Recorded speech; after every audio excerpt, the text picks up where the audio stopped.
이베스트 투자증권 연불리 염승환입니다. 지금 이베스트 투자증권 신규 계좌 개설하시면 즉시 주식상품권 1만 원을 드리고 첫 거래하시면 제가 쓴 연불리 도서 함께 드리고 있으니 꼭 받아가세요.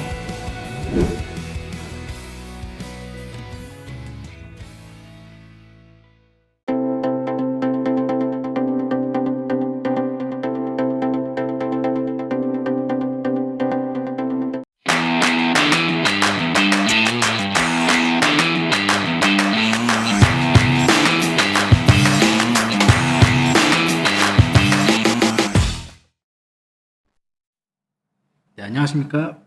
저는 이베스트 투자증권 해외 주식 영어팀 권준국이라고 합니다. 이번 주도 저는 해외 주식과 관련된 이슈와 기업들 그리고 또 한 가지의 투자 트렌드, 투자 테마 준비를 해와서 말씀을 드리려고 하는데요. 이번 주 시장 사실 변동성 굉장히 심했던 것 같고 예상치 못한 변수까지 등장을 하면서 좀 말도 많은 한 주였던 것 같은데 관련돼서 해외 주식과 관련된 이야기 좀 나눠보도록 하겠습니다.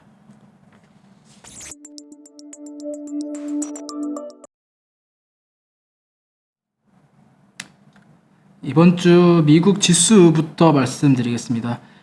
이번 주 다우 같은 경우에는 마이너스 0.74% 하락, S&P 500 마이너스 0.38%, 나스닥 역시 마이너스 0.71%로 미국 증시, 미국 지수가 오랜만에 좀 좋지 않은 퍼포먼스를 보이면서 마감을 했던 것 같습니다. 아무래도 뭐 오미크론과 관련된 새로운 변이 바이러스에 대한 영향이 충분히 있었겠죠. 물론 이제 다행스럽게도 바로 전일 같은 경우에는 이제 주요 세 지수가 반등하는 모습을 보였습니다만 관련된 리스크가 완전히 사라졌다라고 보기는 어려운 상황이기 때문에 좀 유심 있게 봐야 될 것 같고요. 그러면 섹터 기업들도 좀 나눠서 보도록 하겠습니다. 이번 주 주간 단위로 했을 때 상승 업종 IT 쪽, 주로 IT 쪽이 많았고요. 그다음에 뭐 건설 쪽, 그다음에 뭐 일부 증권 쪽, 거의 뭐 IT 하드웨어 반도체 이쪽이 그래도 시장을 조금 주도하는 모습들을 보여주었던 것 같습니다. 네, 상승 종목 보도록 하겠습니다. 이번 최근 5일 동안 주간 단위로 눈에 띄는 상승을 보였던 기업은 좀 애플이었던 것 같습니다. 애플 추세가 쉽사리 꺼지지 않고 이번 주 주간 수익률도 약 4% 이상 기록하면서 나쁘지 않은 모습 보여주었던 것 같고요. 애플 같은 경우에는 일단 이번 주에 좀 눈에 띄었었던 이슈로는 그 유럽 쪽에서 판매하고 있는 아이패드 이 태블릿의 판매량이 예상보다 굉장히 많이 올라갔다. 33% 갑작스럽게 급증을 했다라는 소식이 전해지면서 애플의 주가가 좀 긍정적으로 반응을 보였고요. 이게 좀 눈에 띄었었던 게 상대적으로 이제 애플의 아이패드는 많이 팔렸는데 삼성전자나 아마존의 태블릿의 출하량은 또 크게 줄었다라는 점에서 확실히 아이패드의 매력도가 유럽, 특히 서유럽 쪽에서 좀 많이 올라갔다라고 판단이 될 수 있고 이와 관련해서 애플의 주가가 긍정적으로 반응을 했다라고 보시면 좋을 것 같습니다. 물론 이제 전일 같은 경우에는 반등할 때 다른 기업들 반등할 때 뭐 애플은 그 아이폰 13에 대한 수요 둔화에 대한 우려가 또 나오면서 뭐 일부 좀 마이너스 되면서 기록을 했음에도 불구하고 이번 주에 애플의 수익률이 좀 눈에 띄었었던 것 같고요. 그 다음에 TSMC 파운드리 1위 업체인 TSMC 같은 경우에는 역시 마찬가지 이번 주 약 4% 상승하는 좀 긍정적인 모습 보여주었던 것 같은데요.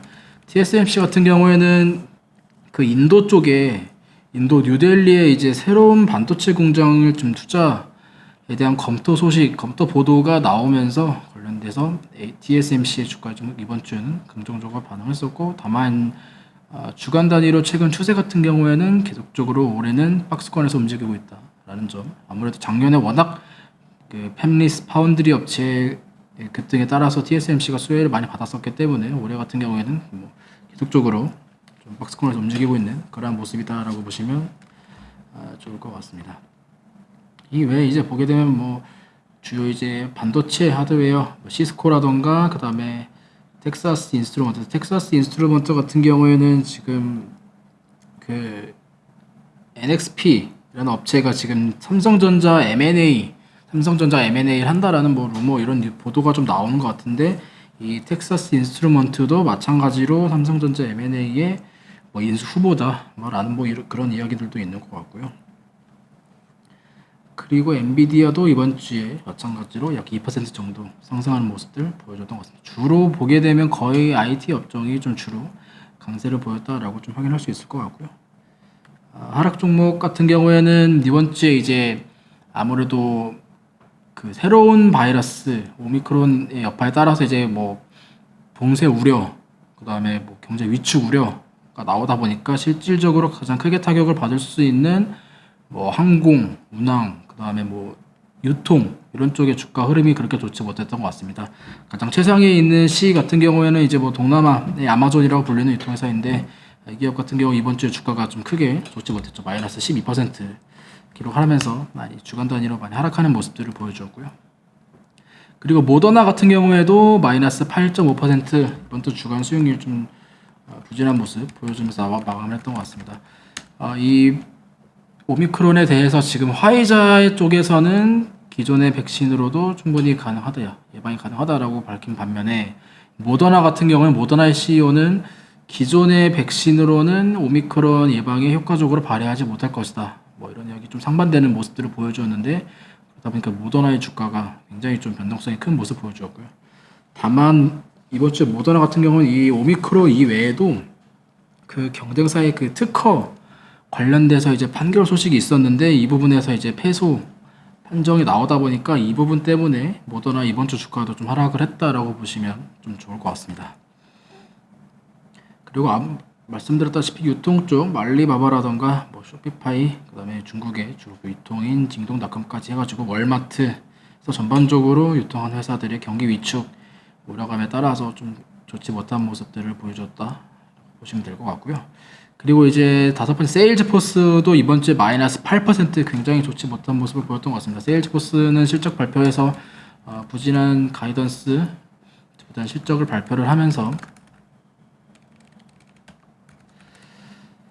하루 만에 뭐 그날 하루 만에 벌써 이렇게 좀 개파락하면서 마이너스 거의 12% 정도 하락을 하면서 발표가 됐다라고 보시면 될 것 같습니다. 실적 자체는 이제 그래도 좀 견고했다라고 보여줬던 것 같은데 가이던스가 굉장히 실망스럽게 나오면서 주가가 좀 큰 폭으로 하락을 했었고요.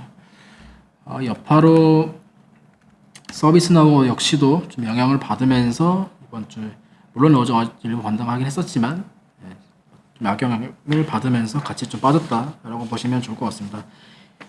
이 외에 몇 가지 기업들 조금 더 특징적인 이슈들 말씀드리게 되면 머크 같은 경우에는 이제 투자 의견 하향 조정 좀 나오면서 좀 하락하는 모습들 이번 주에도 역시 마찬가지로 나왔다라고 보시면 될 것 같고요.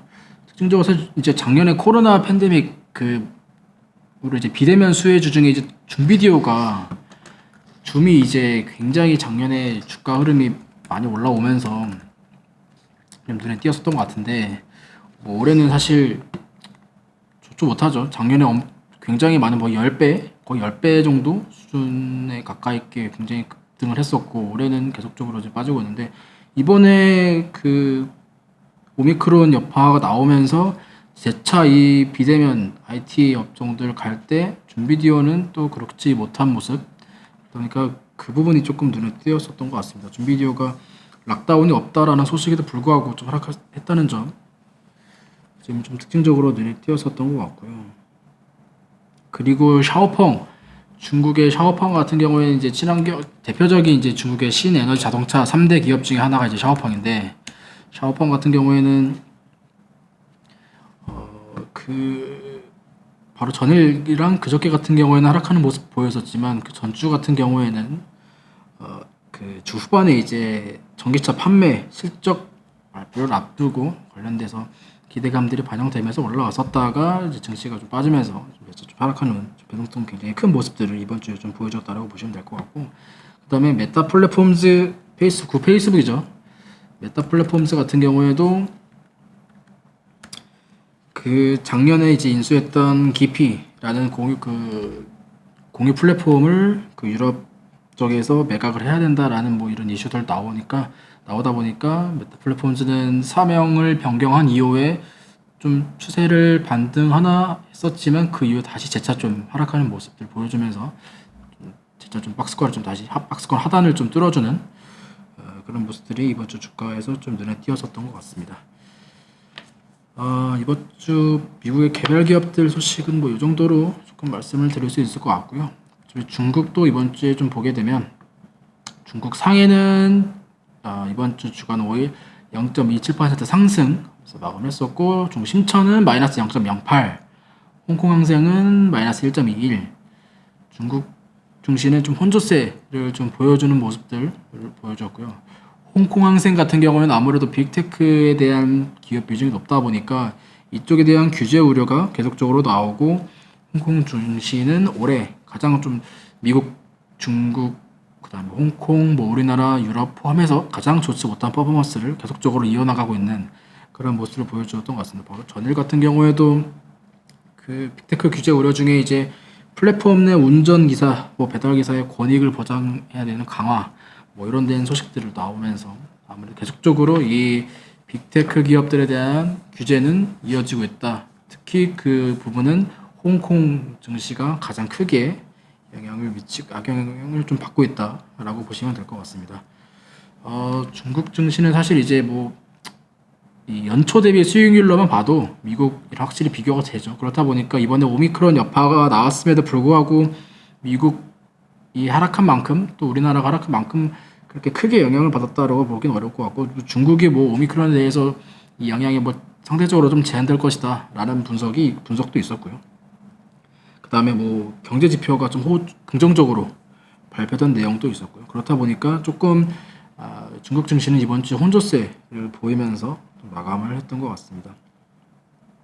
관련해서 뭐 중간중간에 이제 그 베이징 동계올림픽 앞두고 뭐 디지털 위안화 관련된 테마주나 뭐 해운 운임 상승 이런 전망에 따라서 뭐 해운주들 뭐 좀 강세 보여줬던 게 좀 개별적으로 테마에 따라서 몇 자리 움직였지만 주요 중국 증시 같은 경우에는 혼조세로 이번 주에 보였다라는 점으로 좀 정리를 할 수 있을 것 같습니다. 이번 주 주요 증시는 이 정도로 말씀을 드리겠고, 이번 주에 또 제가 한 가지 준비해온 투자 테마에 대해서 좀 말씀을 드려보도록 하겠습니다.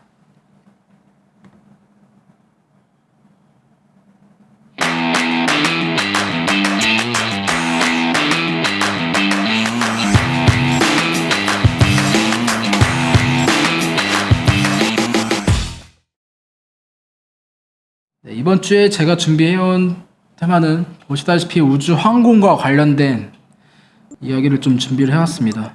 사실 이제 최근 들어서 주요 글로벌 증시의 변동성이 굉장히 심해지고 있는데, 우리가 사실 변동성에 대응할 수 있는 여러 가지 선택 중에 단기적인 투자보다는 결국에는 긴 호흡을 갖고 장기적으로 가져가야 하는 스탠스가 또 한 가지 대안이 될 수 있는데, 뭐 이번에도 얼마 전에도 보게 되면 사실 이제 미국의 전기차로 예시를 들었을 때, 이 전기차 같은 경우에는 사실 이제 지금 받고 있는 이 밸류에이션이 굉장히 높다라고 할 수가 있고, 이 부분은 사실 이제 몇 년 향후의 전망, 3년, 5년치의 미래의 전망을 이미 다 어느 정도 선 반영을 통해서 지금 현재 거래 가격이 됐었고, 그렇다 보니까 굉장히 주가도 빠르게 올라왔었는데, 이 부분 아무래도 테슬라에 대한 영향이 있었겠죠. 그렇다 보니까 시장은 결국에는 계속적으로 좀 장기적으로 봤을 때 확실히 성장할 수 있는 산업에 대한 부분을 찾고 있고, 이 부분에 대해서 밸류에이션을 주고 있다라고 볼 수 있을 것 같은데, 그렇게 됐을 때 우리가 좀 그러면 장기적으로 확실히 좀 성장하고 있는 산업이 어떤 것들이 있냐라고 했을 때 어떤 패러다임이 어떤 걸 바뀌고 있냐라는 차원에서 준비해온 테마가 우주항공이라고 보시면 될 것 같습니다. 그럼 어떤 패러다임이 바뀌냐, 이 시장이. 원래 이 우주항공 시장 같은 경우에는 사실 이제 정부 주도의, 국가 주도의, 뭐 미국의 대표적으로 나사 주도의 어떻게 보면 이제 연구개발 쪽 위주의 산업이 되다 보니까 이게 뭐 상업적으로 사실 돈이 되는 산업은 아니었고, 비용도 굉장히 많이 들고 베일에 쌓여져 있는 부분도 많고, 관련된 시장이 또 특히 이제 국가 안보나 방산 이쪽에 연관되어 있는 부분들 많고 하다 보니까 사실 이제 투자 관점에서는 그렇게 주목을 받지 못했던 것 같은데, 이제 미국 증시에 이제 상장된 우주 비행과 관련된 기업이 이제 버진 갤럭틱이라고 있는데 이 기업이 상장이 되면서 이쪽 섹터가 한번 부각이 됐었고요. 이 산업이 기존의 이제 정보 중심 산업에서 이제 민간 중심, 민간 업체들이 주도를 하는 그런 사업으로 좀 패러다임이 바뀌고 있다 보니까 우리가 주목을 해봐야 된다라고 보시면 될 것 같습니다. 뭐 대표적으로는 아마존의 이제 블루 오리진, 특히 아마존의 CEO 제프 베조스 같은 경우에는 아마존 CEO 퇴임하고 이제 블루 오리진에 조금 더 올인을 하고 있죠. 그런 점들이나 대표적으로 우리가 알고 있는 테슬라 일론 머스크가 갖고 있는 스페이스 X라던가 확실히 이쪽에 대한 기대감들도 빠르게 올라오고 있다라는 점 좀 보시면 좋을 것 같습니다. 사실 이 사업은 이 산업 같은 경우에는 이제 기존의 정보 중심 사업일 때는 이제 아무래도 연구 중심이다 보니까 돈을 버는 사업이 아니다 보니까 좀 굉장히 비용이 많이 들어가는 산업이었는데 이 부분이 이 우주항공의 관련 핵심이라고 할 수 있는 이제 발사체 그리고 실질적으로 날아가는 우주선과 관련된 비용을 뭐 3D 프린터를 통해서 관련된 부품들을 생산하다 보니까 기존보다 비용이 낮아지고 또 하나는 이제 한번 쓰고 그냥 바로 버리는 것이 아니라 이 우주선을 또 재사용하는 방식으로 해서 비용을 효과적으로 절감을 하다 보니까 확실히 기존보다 많은 인공위성을 띄울 수 있게 되고 이를 활용해서 다양한 사업을 할 수 있게 되는 그러한 상황이라고 보시면 될 것 같습니다.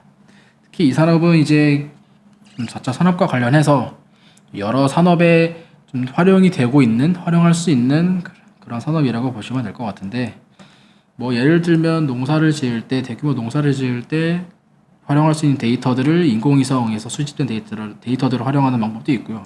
뭐 군사 시설이라던가 아니면 뭐 재난을 감지한다던가 아니면 뭐 지리를 연구한다던가 굉장히 다양한 분야에서 이 인공위성 우주항공 기술을 통해서 수집된 데이터들을 활용을 하고 있다라는 점. 그러다 보니까 관련된 기업들도 확실히 좀 부각이 되는 점들 눈에 띄는 것 같습니다. 뿐만 아니라 이제 민간 우주 비행 얼마 전에도 이제 그 주요 세 기업이 다 민간 우주 비행이 나섰었죠. 뭐 블루 오리진도 그랬었고 그 다음에 버진 갤럭틱도 마찬가지로 7월에 민간 우주 비행이 있었고 뭐 스페이스 X 같은 경우에는 무려 거의 3일 동안 우주 비행을 하고 개착을 했다고 하니까 확실히 이런 점들이 계속적으로 빠르게 성장을 하고 있다. 관련된 뉴스들이 나오고 있다라는 점에서 주목을 해보시면 좋을 것 같습니다. 그러면 이쪽 섹터에 투자할 수 있는 ETF로는 또 어떤 것들이 있냐라고 했을 때 크게 좀 4가지 정도로 제가 좀 준비를 해왔고 물론 더 있지만 대표적으로 4가지 정도를 준비를 해왔습니다. ARKX 아크 인베스트에서 출시한 우주항공 테마 ETF의 ARKX 그 다음에 UFO 티커만 봐도 알 수 있다시피 UFO 그 다음에 기존에 상장되어 있었던 이제 오랜 기간 동안 운영되고 있는 우주항공 ETF인 ITA와 XAR로 이렇게 크게 4가지를 준비하고요. 확실히 왼쪽에 이제 있는 2가지 ARKX와 UFO는 어떻게 보면 좀 뉴 스페이스 시대에 관련된 기업들 위주로 좀 담겨져 있다라는 점. 그 다음에 ITA와 XAR은 기존의 좀 전통적인 올드 스페이스 국방이라던가 항공 방산 이쪽에 대한 기업 비중이 조금 더 상대적으로 높다라는 점 이 2가지를 좀 나눠서 보시면 좋을 것 같습니다. 보유 종목 수는 거의 뭐 비슷한 수준이고요. ARKX의 그 포트폴리오 섹터가 조금 더 세분화되어 있는데 이 부분 같은 경우에는 아무래도 뉴스페이스의 4차 산업에 맞는 이 해당 운영사의 운영 전략이라고 해야 되죠. 파괴적 혁신 관련된 기업들이 좀 주로 담겨져 있다 보니까 제일 좀 눈에 띄는 것 같습니다. 상장한 지 얼마 되지 않았음에도 불구하고 운영 규모가 굉장히 크죠. 5억 달러니까 한국 돈으로 거의 6천억 정도 되는 규모라고 보시면 될 것 같습니다.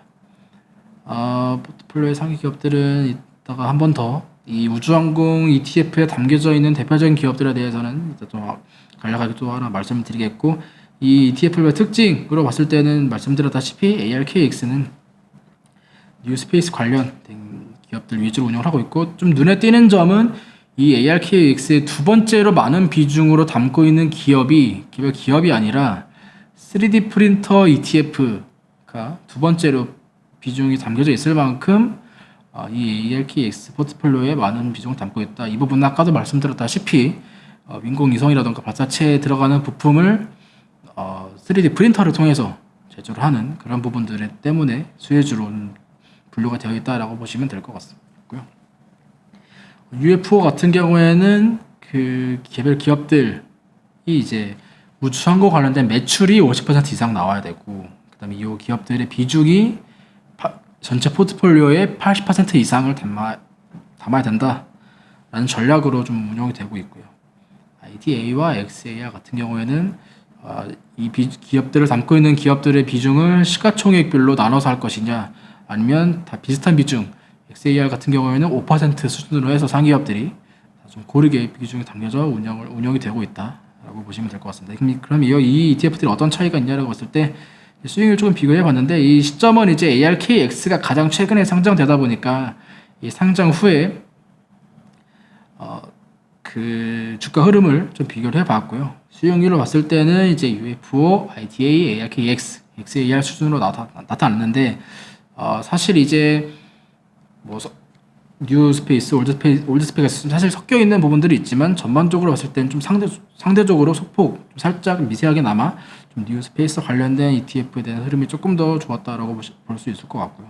다만 이제 이게 올해 3월에 이후에 주가 흐름이다 보니까 올해 3월 같은 경우에는 이 성장주들에 대한 주가 흐름이 사실 좋지 못했잖아요, 작년 대비.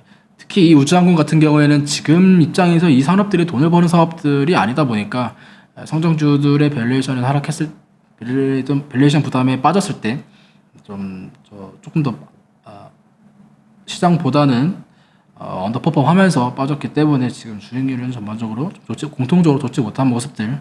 그렇지만 제가 최초에도 말씀드렸다시피 이 산업 같은 경우에는 지금 현재 변동성을 이길 수 있는 방법 중에 중장기적으로 가져갈 수 있는데, 사실 말이 중장기적으로 가져가는 거지, 이게 시장이 계속 흔들리면 그 후에 이제 5년 10년 후에 이제 이게 확실히 간다라는 확신이 없으면 들고 가기 쉽지 않은데, 그렇다라고 봤을 때 이 우주항공 산업이 계속적으로 좀 성장하고 있는 산업, 패러다임이 바뀌면서 성장하고 있는 산업이다 보니까 긴 호흡에서 준비를 해왔다라는 점 꼭 참고를 해주시면 좋을 것 같습니다.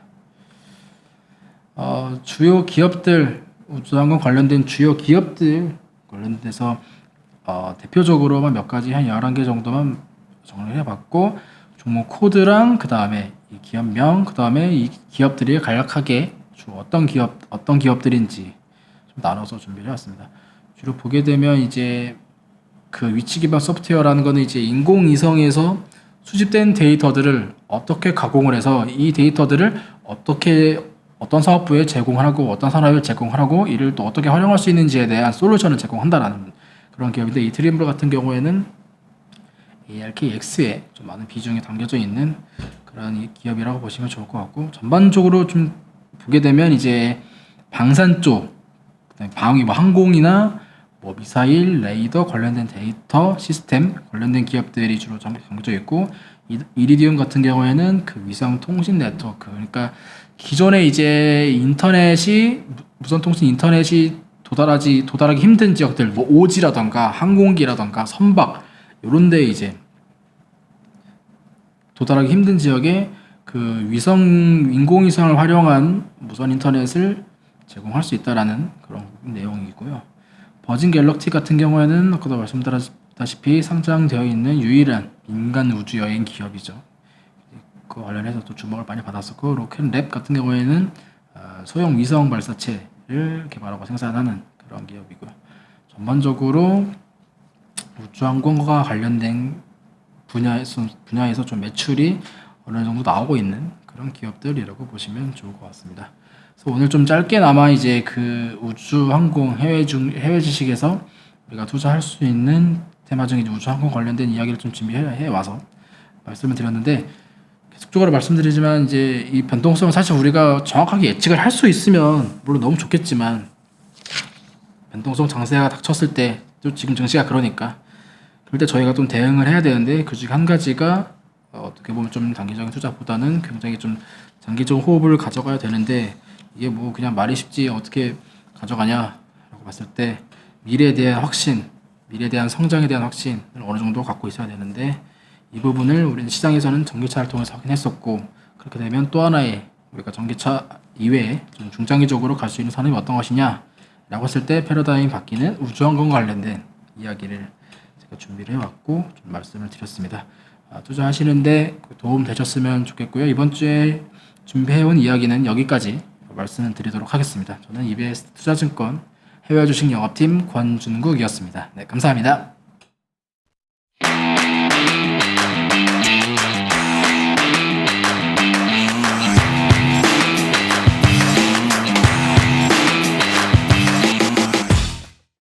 이베스트 투자증권 연불리 염승환입니다. 지금 이베스트 투자증권 신규 계좌 개설하시면 현금처럼 쓸 수 있는 주식 상품권 1만 원을 드립니다. 또한 첫 거래하시면 제가 쓴 주린이가 가장 알고 싶은 최다 질문 탑 77을 추가로 드립니다. 자세한 사항은 아래 내용을 참고해 주세요.